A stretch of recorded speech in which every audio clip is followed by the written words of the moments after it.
भारत पाकिस्तान के बीच तनाव बढ़ गया है, जिसको लेकर बीजेपी के वरिष्ठ नेता सुनील भराला ने क्या कुछ कहा है, आइए आपको सुनवाते हैं।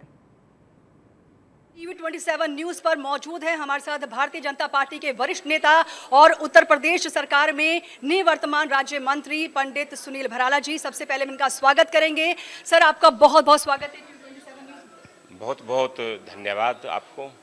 सर, आप देख पा रहे हैं जिस तरह के हालात इस वक्त बने हुए हैं, भारत और पाकिस्तान के बीच में संघर्ष की स्थिति बनी हुई है। पाकिस्तान अपनी नापाक हरकतों से बाज नहीं आ रहा है। 22 अप्रैल को जिस तरह से निहत्थे और निर्दोष लोगों को मौत के घाट उतारा गया, प्रधानमंत्री नरेंद्र मोदी के नेतृत्व में बड़ी ही बारीकी से, बहुत ही सटीक अंदाज में जो ऑपरेशन सिंदूर बनाया गया और उसके तहत 100 से ज्यादा आतंकियों को और उनके 9 ठिकानों को नेस्तानाबूद कर दिया गया है। सबसे पहली प्रतिक्रिया सर इसके ऊपर। देखिए, जो हमारे 26 ऐसे पर्यटकों की निर्मम हत्या की गई थी और बहुत ही बुरा बर्ताव उनके साथ किया गया था, ये बहुत नीच हरकत पाकिस्तान ने की थी।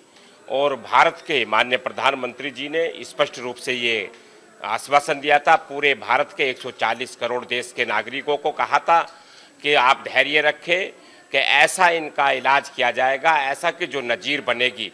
और उसी को उन्होंने अपने उस वचन पर कटिबद्ध रहते हुए भारत के माननीय प्रधानमंत्री श्री नरेंद्र मोदी जी ने जो कहा था, वही 1971 युद्ध के बाद में जो भारत की हमारी भारतीय अधिकारी और भारत के सैनिकों ने जिस प्रकार से उस 26 पर्यटकों का बदला लेते हुए पाकिस्तान के अंदर जो उनके आतंकी शिविर थे, उस पर रात्रि में 1 बजे हमला बोल करके उनके सैकड़ों आतंकवादियों का खात्मा किया था। हमारे जो ये सिंदूर ऑपरेशन जो भारत के प्रधानमंत्री श्री नरेंद्र मोदी जी ने सिंदूर ऑपरेशन का नाम दे करके जो हमारे देश की बहनों के जो सिंदूर उजड़े थे, जिसको ये कह रहे थे कि ये एक चुटकी सिंदूर, उसका भी माखोल उड़ाया था उन आतंकवादियों ने, उनको चुन चुन कर मारने का काम हमारे भारतीय सैनिक और भारतीय अधिकारियों ने किया। मैं उनको बहुत गर्व करता हूं उन पर और उन्हें मैं हृदय से इसके लिए बधाई भी देता हूं। वाकई, क्योंकि प्रधानमंत्री नरेंद्र मोदी की जो नेतृत्व क्षमता है, हमारे जो सैनिक हैं, उन्होंने जिस तरह का अपना शौर्य पराक्रम दिखाया है और एक एक करके जिस तरह से बहुत ही स्ट्रेटेजिक तरीके से, बहुत ही सटीक अंदाज में, बहुत ही जिम्मेदाराना तरीके से जिस तरह की जानकारी थी, जिसका बाकायदा विदेश सचिव की तरफ से जानकारी दी गई, जिसमें बताया गया कि बहुत ध्यान रखा गया इस बात का भी कि किसी भी सिविलियंस को नुकसान ना पहुंचाया जाए। आपने 1971 का जिक्र किया है सर। 1971 का युद्ध शायद पाकिस्तान अभी उबर भी नहीं पाया होगा उस जख्म से, बावजूद इसके जिस तरह की नाकारा हरकत, नापाक हरकत पाकिस्तान करता रहता है। और अभी देखिए, इंटरनेशनल पटल पर भी, यूएनएससी में भी गुहार लगा रहा था कि भारत सरकार से कहा जाए कि इस युद्ध को आगे ना बढ़ाया जाए, बावजूद उसके लगातार सीज पर उल्लंघन भी करता रहा है। इस तरह की हरकतों को लेकर क्या कहेंगे आप? देखिए, पाकिस्तान नापाक हरकत करने से बाज नहीं आ रहा था लंबे समय से। उसके बाद एक दो लगातार अनवरत हमारे भारतीय सैनिकों पर हमला करता था और नापाक हरकत करता था। ये वक्त भारत के प्रधानमंत्री श्री नरेंद्र मोदी जी ने जब पूरा जो सर से पानी ऊपर बह गया, उसके बाद ये हमला किया। और मैं निश्चित रूप से जानता हूं कि भारत के प्रधानमंत्री श्री नरेंद्र मोदी जी जो कहते हैं वो करते हैं और पाकिस्तान को वो मजा चका के रहेंगे और पाकिस्तान की औकात में ले जा करके उसका खात्मा करेंगे। और वहाँ जो आतंकवादियों के जो शिविर चल रहे हैं, जो ट्रेनिंग सेंटर हैं, चाहे वो अजहर का हो, चाहे वो जैश का हो, तमाम इनके जो जितने भी आतंकवादी सेंटर हैं, उसका अगर कहीं खात्मा होगा तो वो समय आ चुका है।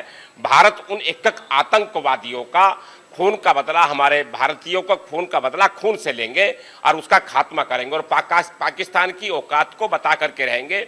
अब ये वक्त आ चुका है कि अब चैन से नहीं बैठना। हमारे भारतीय सैनिकों का जो संघर्ष और जो उनका वचनबद्ध, उनका मनोबल, इस पूरा भारत 140 करोड़ उनके साथ खड़े हुए हैं, सब लोग उनके साथ हैं।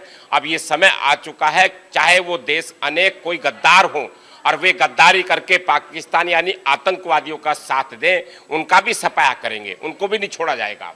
सीएम योगी आदित्यनाथ का हालिया एक स्टेटमेंट आया है जिसमें उन्होंने कहा कि भारत पहले तो छेड़ता नहीं, लेकिन कोई छेड़ता है तो फिर उसको छोड़ता नहीं है। उन्होंने ये भी कहा कि आतंकवादियों के जनाजे में ये लोग पहुंचते हैं, पाकिस्तानी सेना पहुंचती है, उनका प्रशासन पहुंचता है। पाकिस्तान पूरी तरह से बेनकाब हो चुका है कि आतंकवादियों को वो संरक्षण भी देता है और आतंकवादियों को अपने मंचों पर बुला करके भाषण भी बुलवाता है। देखिए, अंतर्राष्ट्रीय परिषद को इस बात को देखना चाहिए कि जिस प्रकार से जब हमारी भारतीय सैनिक और भारतीय अधिकारियों ने जो आतंकवादियों के उनके बंकर तोड़े गए थे और उनके जो लगभग सैकड़ों से अधिक आतंकवादी मारे गए थे, जब उनका अंतिम संस्कार होता है तो वहाँ के जो उनके सेना के अधिकारी और जो राष्ट्रपति पाकिस्तान के हैं, वो सारी उनकी संवेदनाएं उन मृतक आतंकवादियों के मृतकों के साथ है। तो स्पष्ट रूप से अंतर्राष्ट्रीय परिषद को इस पर हस्तक्षेप करना चाहिए, देखना चाहिए कि इस दुनिया के अंदर आतंकवाद की जर्नी कौन है, वो पाकिस्तान है। हाँ, मैं निश्चित रूप से कहना चाहता हूं कि भारत विजयी था, भारत विजयी है और विजयी ही रहेगा। भारत का कुछ नहीं बिगाड़ सकते। हम बहुत अपने मजबूत मनोबल के साथ, हमारे सैनिक, भारतीय सेना जो बॉर्डर पर सटी हुई है, हम सब उनके साथ खड़े हुए, कंधे से कंधा मिलाकर के हम उनके साथ हैं और निश्चित रूप से हम उसका बदला, यानी कि इस दुनिया के अंदर जो ये आतंकवाद की जन्नी पाकिस्तान है, इसका निश्चित रूप से सफाया होगा। हाल ही में सर इंडस वाटर ट्रीटी को सस्पेंड कर दिया गया, एक के बाद एक कई बड़े फैसले सीसीएस की मीटिंग में लिए गए और उसके बाद भी, हालांकि देखिए मीडिया एडवाइजरी के तहत हम लोगों को भी कहा गया कि कई ऐसी चीज़ें जो बहुत ही संवेदनशील तरीके से होंगी। भारत सरकार और सेना किस तरह से अपना आगे कदम बढ़ा रही है उसको लेकर के हम भी बहुत सजगता के साथ और अपने एक जिम्मेदार चैनल की जिम्मेदारी लेते हुए अपनी बातों को आगे रख रहे थे। भारत सरकार ने सैनिकों को फ्री हैंड दिया और फ्री हैंड और पूरे कोलैबोरेशन के साथ, कोऑर्डिनेशन के साथ इस पूरे ऑपरेशन को अंजाम दिया गया है और अभी भी हम कह रहे हैं कि ऑपरेशन सिंदूर जो है वो गोइंग ऑन है। देखिए, ऑपरेशन सिंदूर के तहत जिस प्रकार से पिछले विगत दिनों के विगत रात्रि में भी पाकिस्तान ने अपने ड्रोन से हमला बोलने की भारत पर कोशिश की थी, उसको हमारे सैनिकों ने, हमारे भारतीय अधिकारियों ने उनके ड्रोन को वहीं से वहीं उड़ा दिया गया ऊपर से और कोई भी नुकसान नहीं होने दिया भारत का। तो हम लोग बिल्कुल चौकस है और शक्तिशाली है और पाकिस्तान केवल चुल्लू भर है। उस चुल्लू भर को पता भी नहीं कब उड़ गया वो अपनी औकात में उसे आना चाहिए था। उन्हें जो उसने फिर एक गलती करने के बाद में, बड़ी गलती करने के बाद में उसने दूसरी गलती ये करी है कि जब आतंकवादियों को मारा हमारे सैनिकों ने और हमारे सैनिक अधिकारियों ने, उसके बाद वो लगातार जो हरकत कर रहा है वो नापाक हरकत पे तुला हुआ है। अब इसका ईंट से ईंट बजा करके मानेंगे इसकी। बिल्कुल ईंट से ईंट जवाब दिया जाएगा। लेकिन जिस तरह से हम बात कर रहे हैं ऑपरेशन सिंदूर, मुझे लगता है पाकिस्तान के लिए नासूर बन चुका है। पाकिस्तान में जो हुक्मरान बैठे हुए हैं, वहाँ के जो आका बैठे हुए हैं, वो बौखलाए हुए हैं। वहाँ के सेना प्रमुख की अगर बात की जाए, मुनीर लगता है रो रहा है। वहाँ पर सांसद जो हैं, वहाँ पर पाकिस्तान की संसद में रोते नजर आ रहे हैं, अल्लाह अकबर के नारे वहाँ लग रहे हैं। ऐसे में हम समझना चाहेंगे सर, एक तरफ तो पाकिस्तान की हालत क्या है वो हम सब जानते हैं। हमारे सैन्य बजट के मुकाबले में भी 10 गुना नीचे बैठा हुआ है पाकिस्तान, हर स्तर पर वो नीचे है। कोई देश ऐसा नहीं जो उसका समर्थन करता हो। FATF में भी उसको ग्रे से ब्लैक लिस्ट में डालने की बातें हो रही हैं। ऐसे में थोड़ा समझना चाहेंगे आपसे कि अभी हाल ही में रात में ही फिर से ड्रोन अटैक, मिसाइल्स और रॉकेट दागने की कोशिश की। हालांकि हमारे सैनिकों ने उसको नापाक कोशिश को नकार दिया है और उसको बिल्कुल फेल कर दिया है। इस पर क्या कहेंगे? मैं पहले भी बता चुका इस बात को कि जो पाकिस्तान है वो झूठी हरकत करता है और वो गद्दार है, दगाबाज है। वो जो कहता है वो करता नहीं। जो उसका रोना गाना, वो जो सोशल मीडिया के माध्यम से या टेलीविज़न के माध्यम से जो उसका रोना गाना दिखाया जा रहा है, वो नाटक है उसका। वो गद्दार है और गद्दार कभी बाज नहीं आता है।